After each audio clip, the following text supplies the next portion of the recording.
Okay, we are live. So, hello everyone, and welcome to Watching 100 Movies. I am Christiana Ellis, I'm Mike Mateen, and and we're closing on tonight, 200 movies. what? And we're probably closing in on 200 movies. Oh, I bet. Yeah, you know what? We have to look at the spreadsheet again. I don't have it handy because we started adding the other ones. But in any case, tonight we're actually doing something a little different. We are, I mean, still talking about movies, but we are crossing over with a YouTube show called Shameless Cash Grab, which is done by Brian Weber. And in that show, what he does is he finds those sets where, like, you'll find them at the bargain bin at a Circle K or a convenience store or something, where it'll be like 6 movies for $5 or whatever, those sorts of things. And so each season he'll watch all of the movies in those sets and then kind of talk about each one in turn. And so, because Shameless Cash Grab is coming up on its 6th anniversary, he asked if we would be willing to pick 2 movies from the worst in set list. So, of all of the seasons that he's done, he decides each season which one was the worst in that particular set. And then he asked us to uh, recap 2 of those. So, tonight, we have The Beach Girls from 1982, which was season 2 of Shameless Cash Grab, and Streets of Blood from 2009, which was from season 4. Uh, just to tie up the thread on our other question, um, let's see, 63 movies since the list, with the list having, um, 204, because we each added yeah. two, or did we add one each, two each? Well, oh yeah, I was finding the list longer than I expected, but it was because we had added all of those other movies into it also. So yeah, so we're coming in close on like 170, but of course we've also done Oscar movies every year. So we will be doing that again shortly because of course Oscar nominations are coming out soon. But tonight, I think it's important every so often to recalibrate our movie watching review scale, right?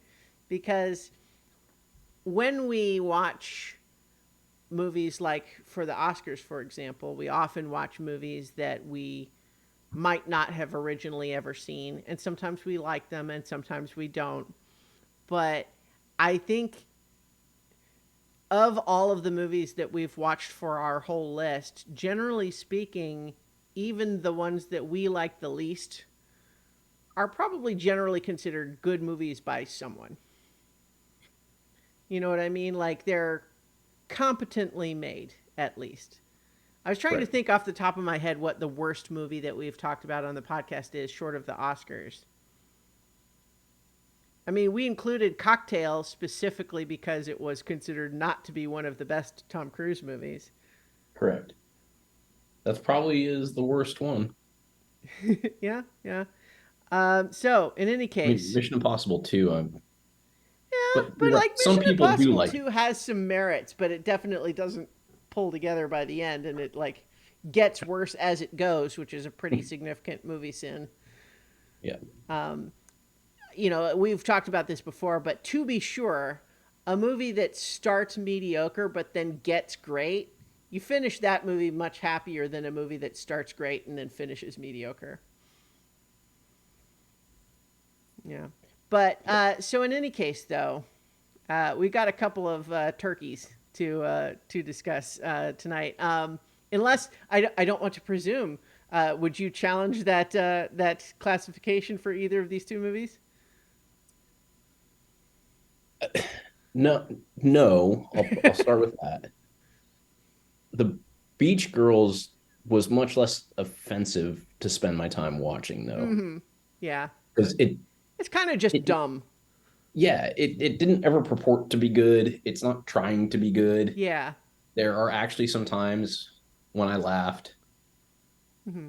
Well, we'll get into it, but so but first and foremost, the other one was offensively bad. yeah.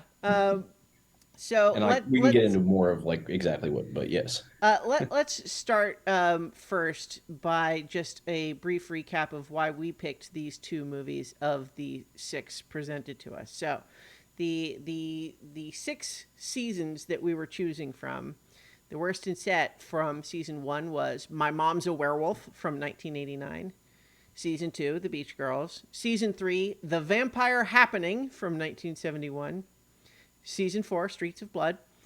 Season five, Babyface Morgan from 1942. And then season six, Zombie Shark from 2015. Now, I think you and I both kind of agreed on Streets of Blood because it's got Val Kilmer in it.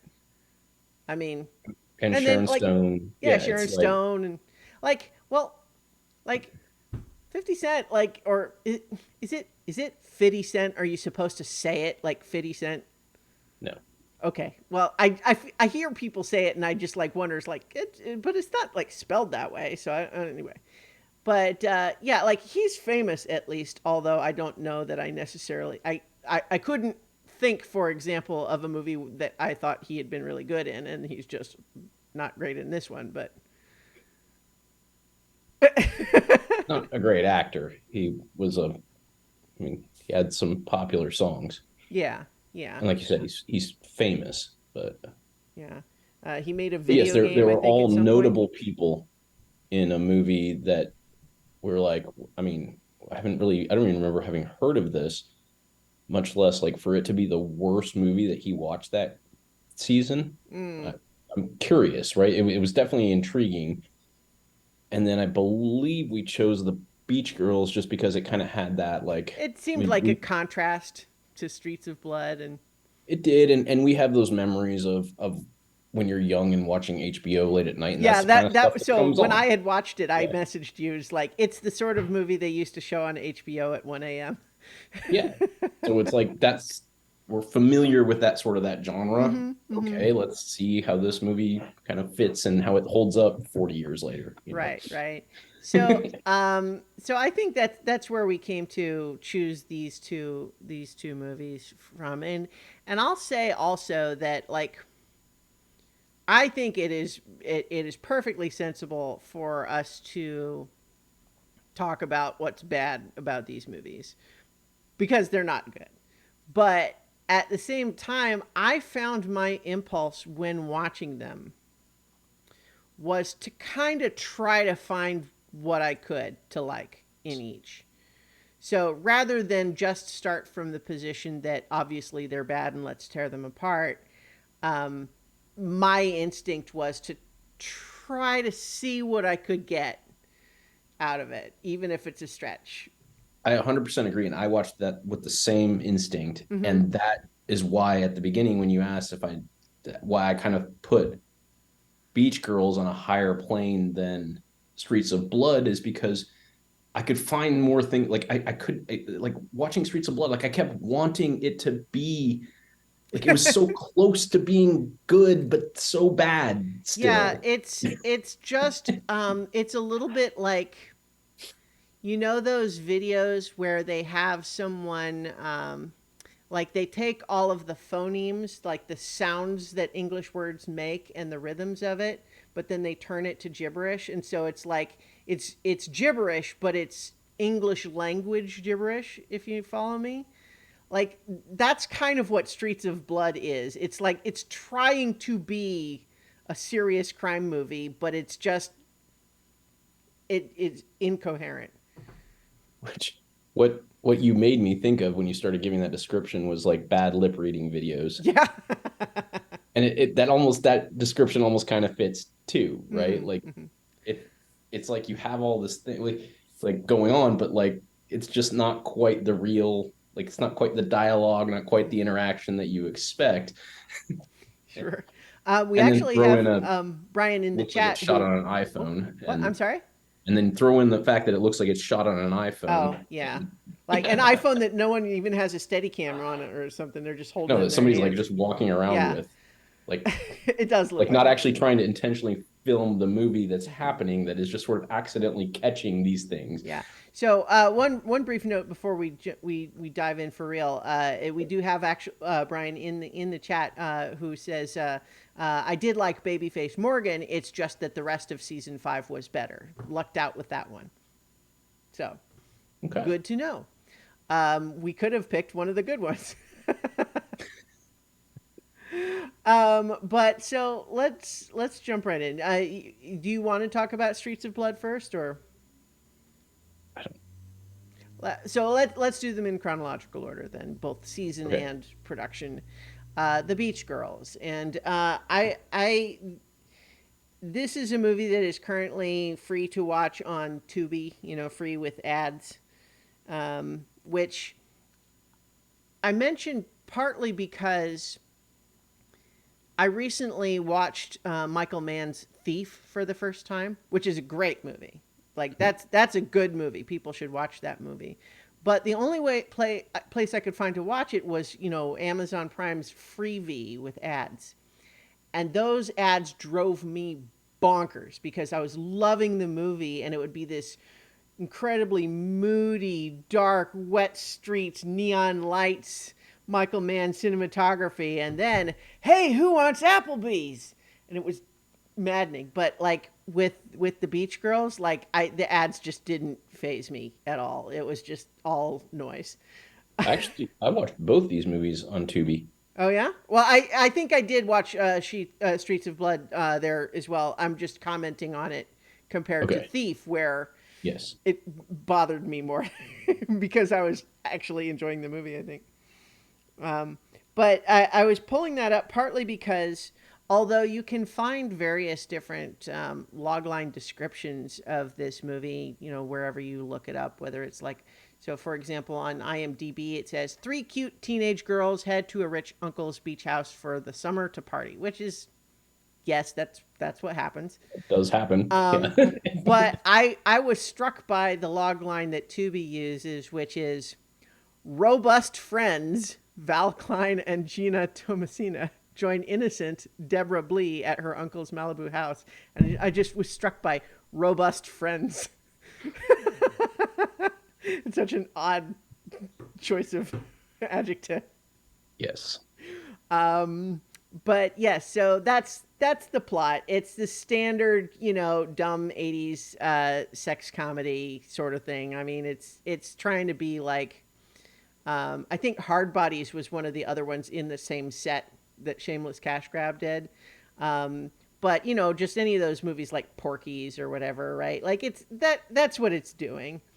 But it's only got really like 40 minutes of actual story, and the rest of it really just feels like they sent, you know, a bunch of the cast off with one of the cameras and said just find stuff to do on the beach. Just, you know, just film little vignettes. Well, like for example, it feels like the opening credit sequence is like 10 minutes long Yeah. because it's exactly that. It's just like a bunch of stuff happening on the beach. Hmm. And even more hilarious is some of the stuff that happens in the opening credit sequence is also the stuff that happens later on the beach, like the dog stealing the bikini. Yeah, Like that that's like, happens like 3 different times. right. It's like a But thing like, that but it's just different cases. It's not the same shot reused. Like it that if a dog steals a lady's bikini top on 3 separate incidents. yes, which it like it's just it's sort of weird Yeah. like, for Uh, that exact reason. Like One the of the fact, posters I saw for it had a nun with a surfboard who does appear in the movie in that opening montage for about 15 seconds and then never again. Not even really a character in the movie, just appears on screen at one point. Um, I mean, it was like it's actually disconcerting, like watching it because you're like, is this the movie? Like, is this yeah. just going to be like a music video for an Mm-hmm, hour and a mm-hmm, half? Like, mm-hmm. what is happening?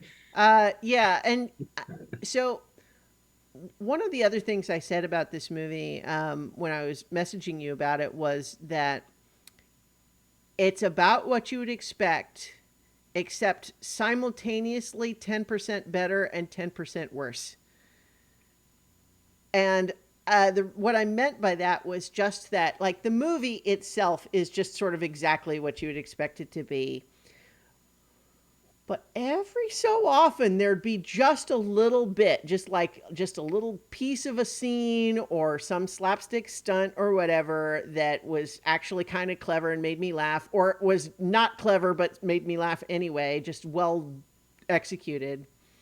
But then there's also moments where it's just like, Cringe. yeah, where like either it's like, oh great, early 80s unnecessary racism, or hey, let's have a fat girl appear just so that she can be rejected by the nerd. Like, not even a character, but just one of those little 15-second vignettes with no dialogue is that she wants to kiss the nerd and he says, oh, and runs away. And that's like it. Like, and so some of that stuff just is like, ugh.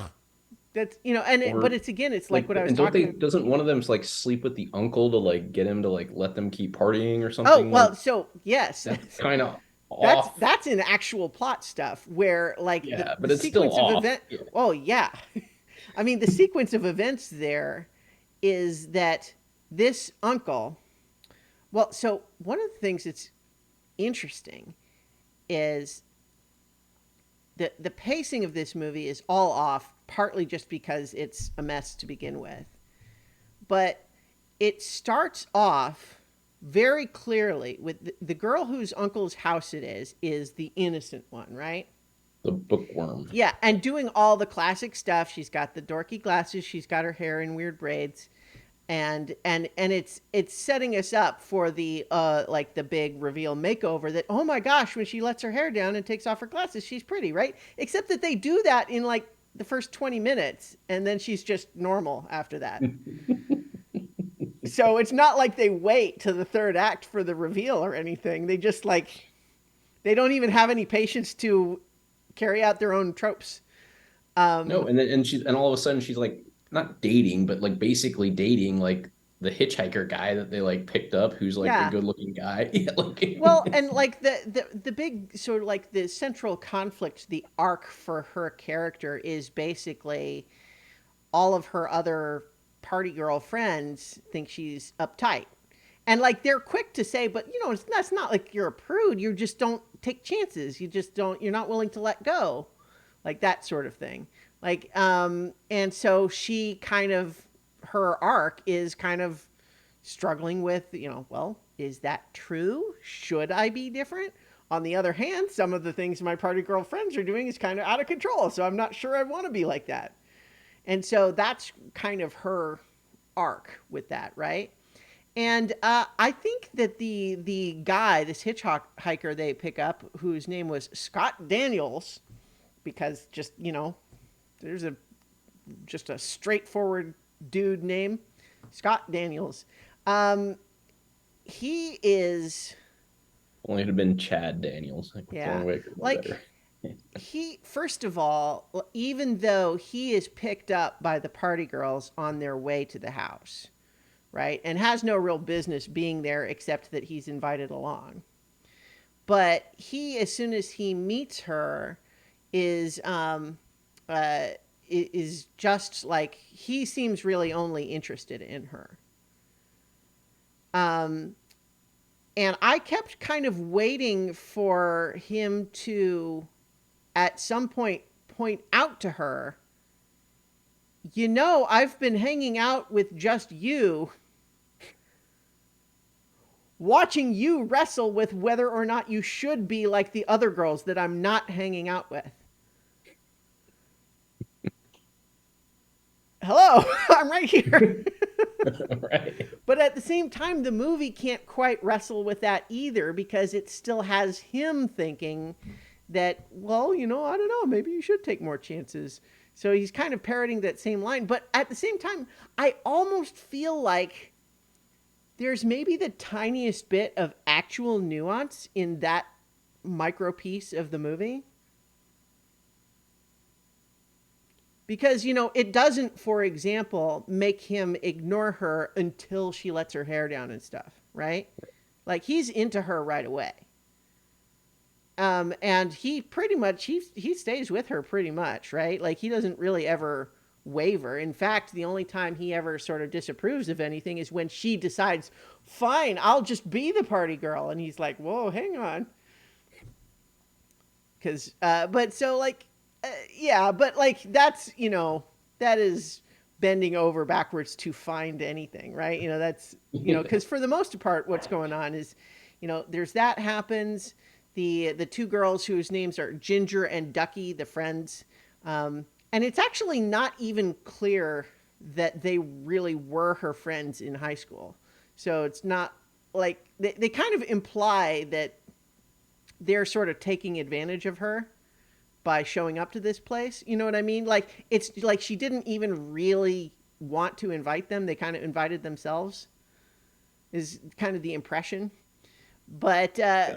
but so they show up, and then when the uncle shows up, um, I at first was surprised that they had the uncle behaving pretty reasonably, given that they are throwing a ridiculous party and just charging dozens of bottles of liquor to the house's expense account and annoying the neighbors and causing property damage.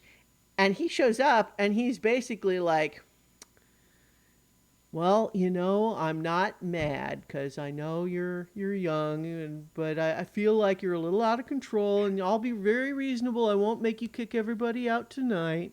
And like he's really being very reasonable about that, and I'm kind of thinking that's a little surprising. Are we going to have some sort of an actual complex relationship here? But no, they're just making him not be a dick so that he can be part of the shenanigans later, right? I mean, that's Yes.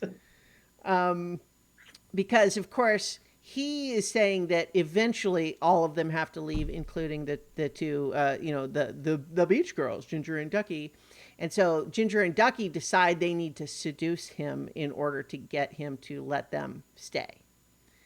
And at first he won't do it, A, because he's engaged, and B, because they're teenagers and he is 40 something. Right. And he actually comments specifically on what would people think and all of that. But the resolution to all of that is that they all smoke pot, and he decides he doesn't care. And then the fiance is mad for 30 seconds until she decides she to hook up with the cop who also decided to stay and hang out at the party.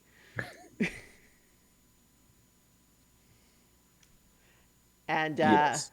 in the backdrop of all of this is there's drug smugglers and Coast Guard, I guess.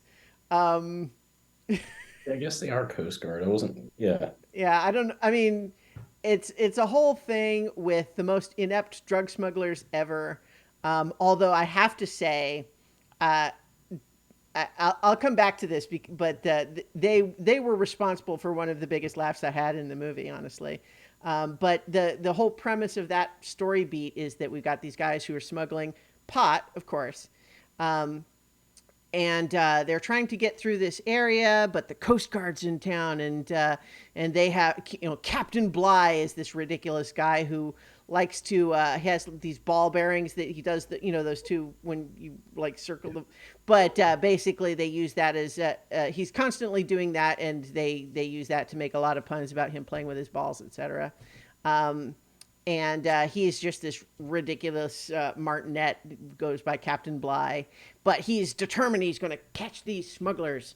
But the smugglers get tipped off, and so they dump all of their pot over the side, where it washes up, of course, at the beach house where they're having the big party.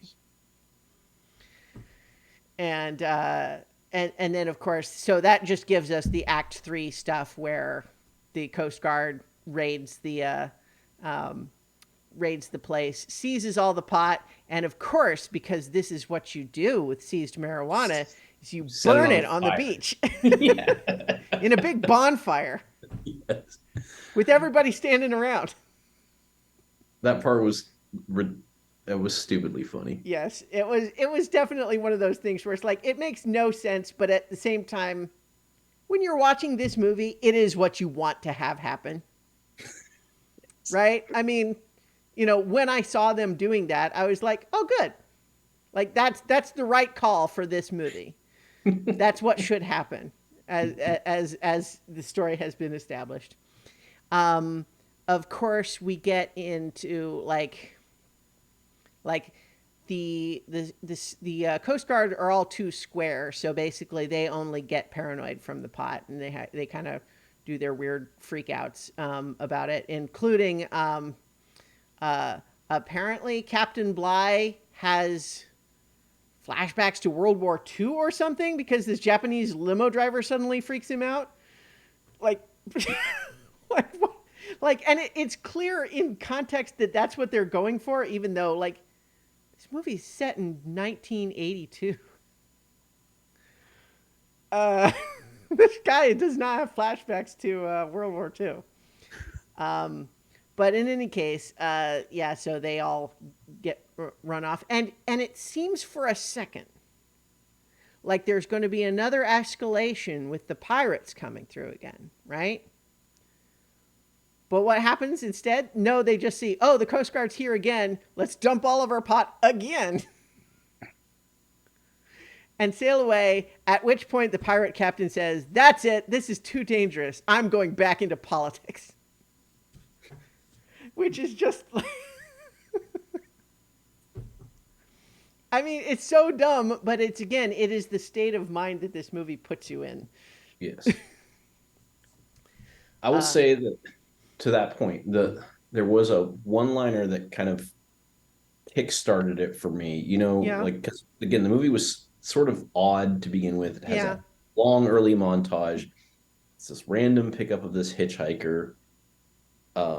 This weird interaction they have with the truckers where they ask them to honk the horn, and if they do, they show them their breasts. If they don't, they flip them off. It's Yeah. very weird. Lots of boobs About in this movie. yes, Boobs and this butts. whole thing is going on. The friend is the bookworm or whatever, and all that kind of stuff. But we finally get to the point where they want to have the party, and they decide they're going to just start ordering things and having the people who basically bring them- abducting the delivery just guys. abduct the people who bring stuff to the party. Specifically, And- even when they order things, they actually explicitly ask what the delivery boy looks like. Yes. So the first person that arrives is the pizza boy, and he is delivering the pizza, and she's being seductive towards him and makes the very common joke of is that a salami in your pocket, or are you just happy to see me? And the deadpan response of yeah, it's a salami, and he pulls the salami out. He's got a salami in his pocket. He has a salami in his hand. That made me laugh out loud. Because it was so dry. It was better. To your point, it was 10% better than the rest of the movie. The joke was delivered with a quality that the rest of the movie had not been doing. Now, to some extent, what's happening, of course, with the line like the politics line or the salami line like that is it's not that the joke is especially good. It's more just a matter of this movie is kind of like crawling through the desert, and what little bits you can grab onto, you are so grateful. I was like, you know what? I'll take those lines, right? And so, for example, there's also the pervy caretaker, the gardener, which we have probably a little bit of oh, he's the ambiguously ethnic but probably Hispanic gardener, right? Is it that's explicitly who the character is, right?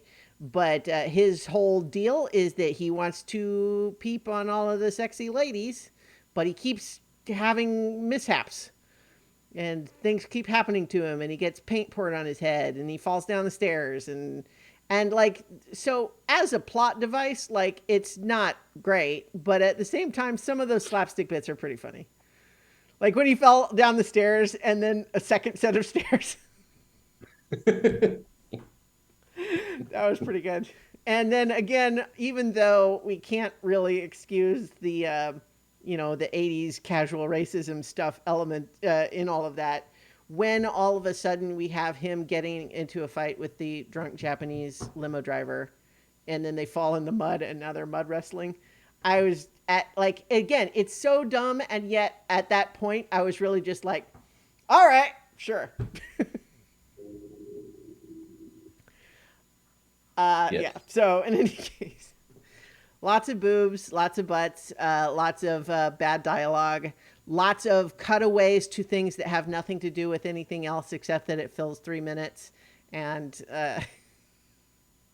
Yeah, like in one I mean, I think there was one of the random scenes at the beach where they're talking about being sunburned, but they keep like standing up to like mhm. check themselves, and there's like the old man with his telescope, and Yeah. yeah. Oh, yeah. So we have the neighbors. So the guy's always kind of trying to look at him through the telescope, but his wife keeps trying to catch him, and you know. Right. Again, just totally just this random Yeah. stuff. And, Yeah. and so the overall message of the movie is that everyone should just chill out and relax and have a good time. Stop being such a buzzkill to everybody.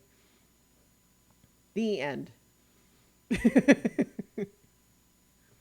um, yeah, so that's really kind of all there is to it. Like, there's no lesson of any kind learned. So, like, Ginger and Ducky, despite being the source of all of the conflict in the movie by insisting on throwing these crazy parties and seducing this 40-year-old uncle, and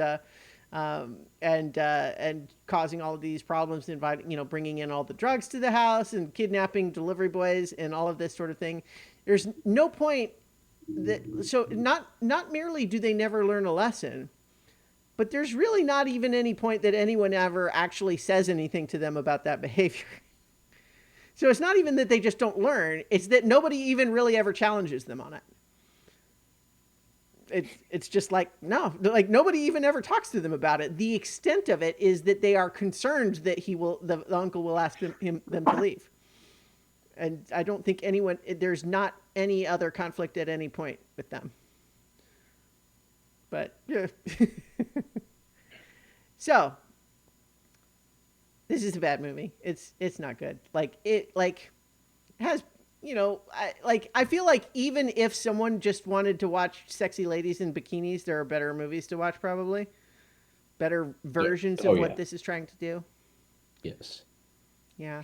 I mean, I didn't hate watching it for this purpose necessarily, partly because the whole exercise was in the interest of like, hey, let's watch a bad movie as a contrast to what we usually do, right? It's kind of like it resets the scales. You recalibrate what a movie is and what it can be. It can be this. Yes. Okay. So, but at the same time, like I think, as we're gonna switch gears here, it's a little bit like what you said earlier too. Is that like it's bad, and it's often kind of boring or incomprehensible, and it's occasionally mildly offensive in the way that a lot of the early 80s comedies tend to be, but it's mostly just silly and dumb, right? Whereas Streets of Blood is trying to be serious and just really making a mess of it. So, Yes. you ready to switch gears over there? Yes. All right. So, you want to talk about Streets of Blood a little bit?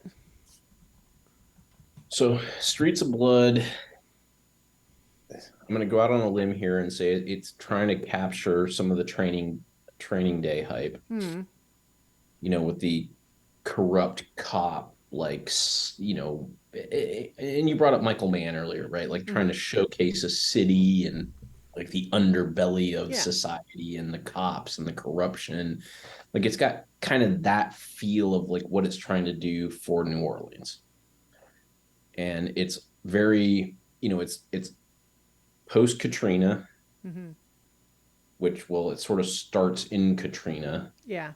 and there's sort of an odd opening where Val Kilmer is a cop, his partner dies, he suspects that he didn't actually die from Katrina, even though he drowned. Mm-hmm. And then he's immediately helping 50 Cent's character chase some looters, which so it was like a Yeah. weird kind of Well, odd so transition. their meeting is when There was some security guard with a rifle standing on top of a storefront, shooting at people, and then he's got his gun pointed at Val Kilmer. Um, oh no, I think it was the other way, right? It It's was the other way. No, yeah. so the looters are coming out. Hmm. 50 Cent's character, who is a policeman, is being aimed at by a store owner. Right. Val Kilmer like inserts himself into that situation. Right. Distracts him enough that like basically the guy won't back down. Right. And so they shoot him, which, you know, like, I mean, at a certain point, this guy's like, okay, these are two cops down there. Maybe you put down the gun when it's two different cops telling you to put your gun down. Right. Not that but like it's framed as like it's so weird because at the same time that the meeting of these two characters, Val Kilmer's character and 50 Cent's character, is based around them having to put down this crazy security guard who's shooting looters. At the same time, I can't help but think that the movie's big take on post Katrina is that the biggest problem was looters. I feel like the movie thought it was being clever enough to say it's complicated. Yeah. There are looters, and that's bad. And there's people who have a legitimate reason to protect themselves, but they could be in the wrong. But we understand why they're in the wrong because of the looters. And to the point where it might get complicated with these cops who are also dirty later in the movie. So maybe the guy doesn't trust the cop. Like, Yeah. it felt like it was like, I don't and want that's to jump why I drag ahead. out this first scene, because even though Yeah. there's a way more shit in this movie, Oh yeah. this first scene is super like indicative of what's going to happen. It's like you introduce this one thing, and which is sort of confusing, of like, oh hey, my partner drowned in Katrina, but I don't know that he really drowned. Hmm. And then I walk outside, and there's this interaction, and it's the white guy and the black guy and the looters, and it's like it felt it's like throwing paint on the wall of like, hey, these are things that could be interesting, Hmm. but it's just not quite coming together Yeah. yet. Well, And then like that's what happens the rest of the movie. right. Yeah. So they end up even though they're so like they meet in the during Right. Katrina, like during the flooding, and then that And then whole the incident. yeah, the post thing, they become partners. Yeah. I mean, it to rehash exactly what happens is like the plot Yeah. is kind of rough because it's sort of I weird, mean, but I feel like I could explain it pretty coherently, but it's almost like doing so would not be representative of what this movie is. right. Yeah, there's the police, the Yeah. FBI guy comes in, implies that he has an informant, which stresses everybody out, which is why Hmm. they go to the psychiatrist, partly, Yeah. who is Well, Sharon so yeah, we Stone. have And sh- there's two corrupt cops plus the informant. yeah. Well, Yeah. so yeah, like we should mention because especially because the movie actually opens with her that Sharon Stone plays this police psychiatrist, I guess. Yeah. It's a little bit unclear what her official job is, but it seems clear that when cops have to go talk to someone as part of some disciplinary action, she's who they talk to. But then is she also dating Val Kilmer? Because if not, then they definitely have therapy sessions at fancy restaurants over dinner, which seems a little unprofessional. So this made me think of what it felt like they were. Again, I think it's kind of what happens in The Departed. Mm-hmm. I mean, Yeah, yeah, this, that's yeah. who her character is in The Departed. Is she's the one that they send people to, Yeah, yeah, that's and true. That's true. she ends up dating both Matt Yeah, Damon well, and. you know what? You're absolutely right. It's true. Although it's But inappropriate there and lampshaded. yes, but it's almost like that's why like it feels weird. Like you see these things and you're like, oh yeah, I know about that in a movie. Mhm. Why is this worse? What year was Departed? Do you remember? Six. Oh, so it would have been before this then. Mm-hmm. Yeah. All right. Well, there you go. But Sharon Stone, is a good actress who does not act good in this movie. Now, No, to be fair, they don't give her a lot to work with, but no, they were like, do a very, very stereotypical Cajun accent yeah, the it's whole not time. good. But the other thing that I actually was increasingly delighted by as the movie progressed is that she plays every scene, no matter what the actual circumstances of the scene are, as though she was up all night answering questions from idiots. And that, like, every time she has to have an appointment, it's always like, okay, so wait, were you the one that shot the kid, or were you the one who was found stealing from. Okay, wait, so, she just seems exhausted and frustrated and annoyed in every scene. Which again was part of the point, and why the movie's like it's just like touching these edges of like Mm-hmm. why that could be good is what they're trying to say is that like these cops are so effed up Mm-hmm. that it's exhausting for the Right. psychiatrist. So let me briefly try to just outline the basic plot of the movie. Good luck. But like being clear that that does not replicate the experience of watching the movie, which is like this is like pulling out the bones of from the stew. um, the basic premise is that we had Val Kilmer and 50 Cent's character meet, and then they become partners. There's also this other set of two cops that are partners with each other. Uh, there have been a lot of gangland killings recently. And then, kind of seemingly in parallel to that, you have this other pair of cops that kill a guy basically for like driving through their neighborhood in a flashy way, who turns out to have been himself a corrupt DEA agent. So now the FBI's in town, not only for the gangland killings, but because a DEA agent was killed. And so he's trying to take down this pair of cops and all of the other dirty cops in the area, right? Like and he's played by Michael Biehn, who we know from Alien and or Aliens rather, and Terminator, etc. Yep. Um, and so there's this conflict, but what's eventually revealed after a lot of nonsense is that, of course, the FBI guy, played by Michael Biehn, was actually working with the leader of the Latin Kings to eliminate the gang competition. And that it was all, like part of a scam there. And the whole business about who's the informant to the FBI turns out to actually be kind of unrelated to that, because the whole idea of trying to find the corrupt cops was a ruse to begin with, except that it also like is probably justified because these cops are all terrible.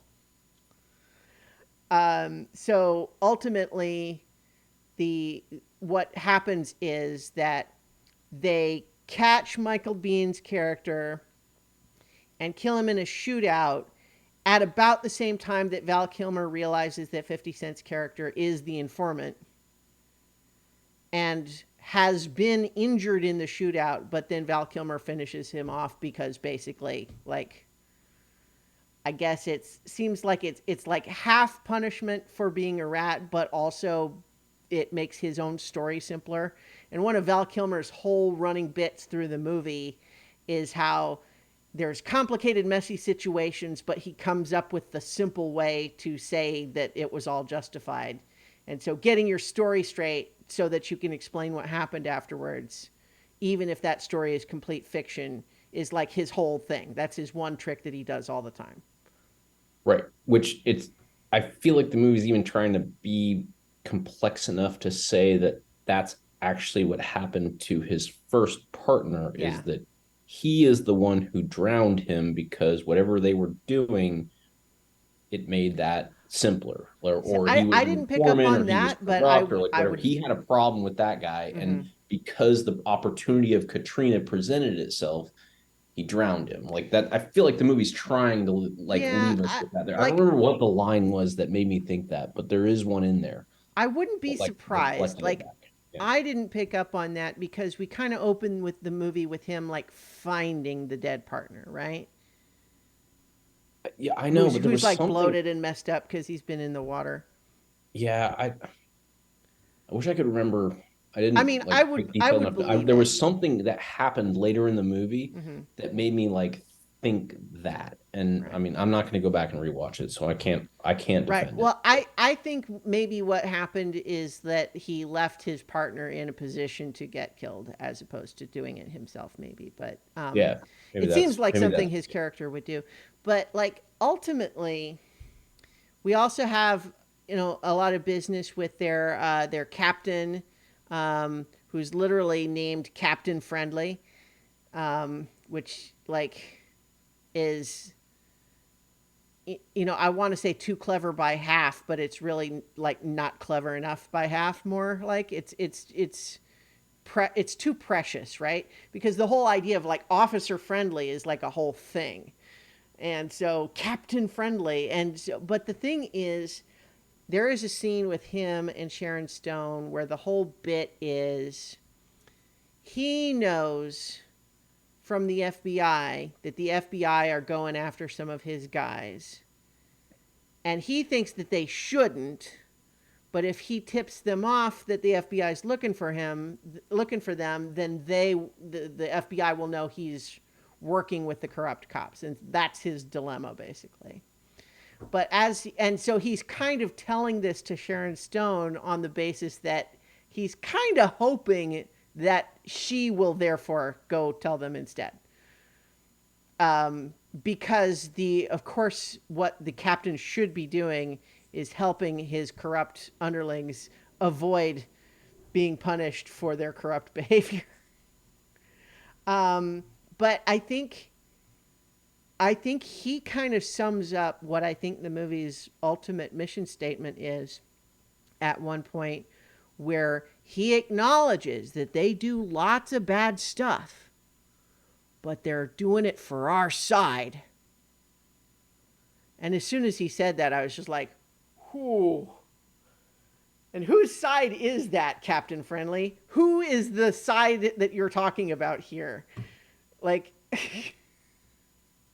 because what we see is a lot of them shooting people with very little cause. Like, there's a whole running bit with one of the other pair where he just keeps shooting people to the point where his partner keeps giving him a hard time about it because it's like, dude, what did you.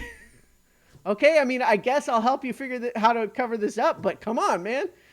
And like it keeps happening. And then, of course, the punchline to that whole gag is that he ends up shooting his own partner that way. yes. And it's like, whoopsie doodle. I don't want to pretend like the movie takes it, doesn't take it seriously, but it's taking it seriously in a ridiculous way. Just like the idea that somehow this guy isn't obviously a danger that should not be on the force, instead of it's like, oh, it's a complicated situation and he's just a little trigger happy, and maybe if he could just get that under control, he'd be a good cop. And it's like, no, no, he's constantly stealing from crime scenes, abusing witnesses, killing people and covering it up. Like, and that's all of these guys, like they extort sex from drug addicts for intel, and they're constantly letting their own informants get shot and then leaving them to bleed from a gut wound on the ground and laughing about it, even though that was the guy who got them into the building. Like, all four of these cops are bad cops. Like, Val Kilmer's at least he has drawn his own mental line that as long as he's not literally stealing cash off of a drug kingpin's table, that means he's a good guy, even though he does all of these other things. But I think what it ultimately comes down to is that bit where they have Captain Friendly is like, yeah, sure, they beat suspects and they lie and they steal, but they're doing it for our side. And just like, I feel like that is what this movie thinks we need the tough guy group, cops who will, maybe they're anti-heroes, but they're doing the right thing ultimately, even if they do it in a bad way. And I'm like, I'm not sure I agree. Yeah. um, what did you think of Val Kilmer's accent?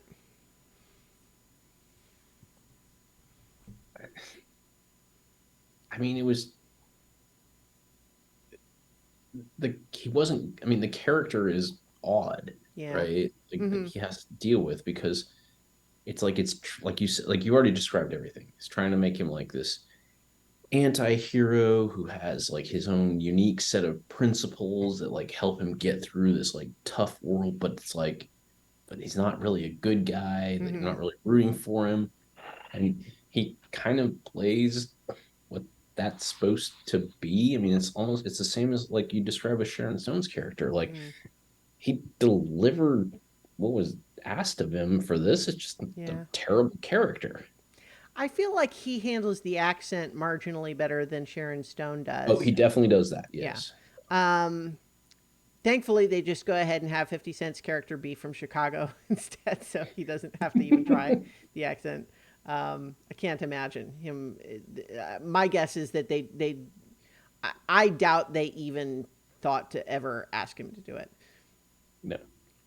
because he's, I mean, he may well be a very talented musician, but he's not a strong actor. I don't think he's kind of he kind of has one move, which is to sort of just glower with his jaw clenched. But yeah, so like I think too, the piece that's missing that we haven't really covered so far. Well, you touched on it a little bit briefly, which is that it literally feels like they filmed it on an iPhone with not even like using a tripod or a stand or any kind of a rig. That they're literally just someone walking around holding a phone because it's shaky cam to a ridiculous degree. The editing is all over the place. Um, it vaguely occasionally feels like maybe a low budget TV show. Um, it's yeah, it's not not very coherent. I would be surprised if there is more than a half dozen shots in this movie that they ever did even a second take for. Like it just feels like every shot is like And that they were okay. proud of that. Hmm? Well, yeah, And like it's real. It's cinema Cinema verite. Verita. Yeah. Yes.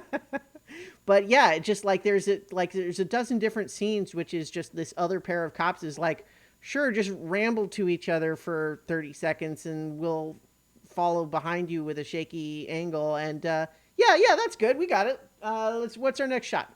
What's our next setup? And I just it you can feel occasionally you can almost kind of sense the kind of like the early on there's a shootout at a drug house. This is before our cops are even there, but just this is when the Latin Kings guy has come in and he's attacking this other drug house. Is right near the beginning, right? Like it almost feels like they're trying to do something like Point Break, right? Like the attack on the drug house in that movie, right? Yep. You can feel it creaking trying to be that and just really not actually knowing how to replicate that. But there's just so many places in this movie where you can almost taste what they're trying to be, but they're just not getting there. Yes. Like I said, there's Point Break. There's Mm-hmm. definitely that. Yeah. There's Training Day, Yeah. The Bad Boys, Departed. probably. Yeah. What? Bad Boys. Bad Boys. Like there's so many things where it's just like kind of got enough that you're like Mm-hmm. almost more disappointed. It's like, oh man, Yeah. I feel like the outline of what this movie like could have been like was pitched as Mm-hmm. like you might have been able to deliver a decent movie, but Yeah. it does not deliver a decent movie. No, and I think once when we compare it to like the Beach Girls, for example, uh, I think I don't remember a quote specifically, but a lot of people have said similar things. But I'm remembering Roger Ebert saying something vaguely along the lines of trying to judge a movie based on what it's trying to do, right? Like, so if a movie's trying to just be a silly comedy, judge it on that level and don't expect it to be like an epic drama, right? Try to assess whether the movie is succeeding at what it sets out to do. And to that extent, although I would say The Beach Girls is still not good even on that basis, I would say it is more successful at a much lower ambition where compared to Streets of Blood, which has much higher pretensions of what it's trying to be, and it just falls very short of. Yes, I would agree. Yeah. So, The Beach Girls, Streets of Blood. Um, So yeah, what I'll leave with is I don't. I was fine with spending the hour and a half yeah. watching Beach Boys. I am unhappy that I spent an hour and a half watching Streets of Blood. I feel like I'm not quite that far, but only on the basis that as an explicit experiment where we were deliberately watching movies that we did not expect to be good and then turned out to be correct in that expectation, I felt like I could get through it and justify it all on that basis. But yeah, I think that gosh, now see this is putting a real dilemma to me because I was briefly trying to say like if we weren't doing this for the show, would I have turned these movies off in the middle? And the only reason I even hesitate is that I never do that. I will almost always watch a movie all the way through, no matter whether I'm liking it or not, just almost like on a matter of principle. Um, and so on that basis, I think, especially since they're both relatively short, I probably, if I deliberately put it on, I would probably watch the whole thing. But if I were flipping channels and came across either of these, I would not stay on either of them for more than 5 minutes. No, and I think part of like where I'm coming from is I was trying to squeeze these in, so that we could get like on a weekend where I had work and there's Mm-hmm. NFL playoff games and I have The Last And of they're Us is short. It should be easy. yeah, there's other The Last of Us, which is a phenomenal TV show, is Mm. out. Like I'm like trying to work it around this stuff. So I'm like, okay, I'm gonna stay up not ridiculously later on a Sunday night, but I'm like, oh yeah, I'll stay up an extra half hour. I'm gonna put this movie on now Mm-hmm. because it's short or whatever. And it's like I stayed up later than I wanted to watch that. Like it's frustrating. Like, and it's not I'm not blaming. Like we chose to do it. Like Mm-hmm. Yeah. Yeah. we knew what we were getting into. Yep. It's like God, I'm Uh, just and as a way to just kind of change things up a little, you know, it's a reminder sometimes that, when we've talked about a lot of classically great movies and we start to judge as like, oh, I don't know, I didn't really think Yankee Doodle Dandy really belongs on the top 100. It's occasionally a good idea to have a reminder of like, oh, yeah, there's a whole like bottom 90% of the iceberg that we're you know just because we might be saying Yankee Doodle Dandy I don't think is above the surface, but that doesn't mean that there are not unplumbed depths of what movies can be far below all that. yes. So in any case, just a reminder, everyone, that we were watched these two movies as part of a crossover with Shameless Cash Grab. So if you are interested, you can check that out. Check out his movies, his videos on YouTube. But in the meantime, we had talked last time about doing a like a David Fincher series, and I think we probably still will. But as we record today on the 23rd, the Oscar nominations for 2023 are coming out tomorrow. So probably our next episode coming up relatively soon will be to talk about our 2023 Oscar marathon. So Correct. Yep. Hopefully, Can back hit to pause some on the better printer. movies. Yep. Hopefully. Yeah. Yeah. No. All right. So, anything else any final thoughts on either of these, or? No, I'm just gonna say it the positive thing that it made me reflect on is that I'm now like I'm in a place in my life where like I don't need to watch movies like that. Yeah. I have enough other things to entertain, occupy, or educate myself with that Mm-hmm. that's actually not something I want to do. So I'm not trying to sound pretentious. Oh, They're sure. just No, I things I happen. I will agree. Especially, it was a little bit like what I was saying with having being subjected to the commercials that were so irritating when I was trying to watch Thief. Part of that irritation was a realization that I almost never see commercials anymore because I don't have to. I just don't watch TV that way. The idea that you just have to flip channels and see what's on, like, I haven't had to do that in years, and thank God. Yes. But So in any case, I think we'll leave it there. And yep. so we will be back to talk about Oscar movies. And in the meantime, everyone, watch good movies or bad if you want, but we recommend good. Yes.